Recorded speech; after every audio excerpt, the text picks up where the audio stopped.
Τι είναι αυτό τώρα, κρεμμυδάκι είναι αυτό? Κρεμμυδάκι. Και το άλλο το πράσινο τι είναι? Μαϊντανό. Μαϊντανό.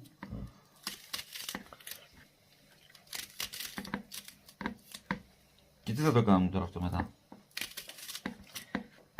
Θα βάλουμε κοινά, Ναι, ρύζι, ναι. ένα αυγό, ένα κάτωμα καλά, το ζεμάτισμα το λάχανο και μετά τύγημα. Και τι φτιάχνουμε είπαμε?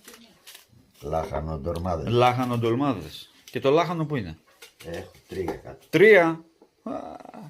Και εδώ έχω κάτω. Και αντί να φτιάχνεις τώρα αυτό, δεν παραγγέλνουμε καμιά πίτσα να φάμε? Θα πάω να παραγγείλεις έτσι πίσω.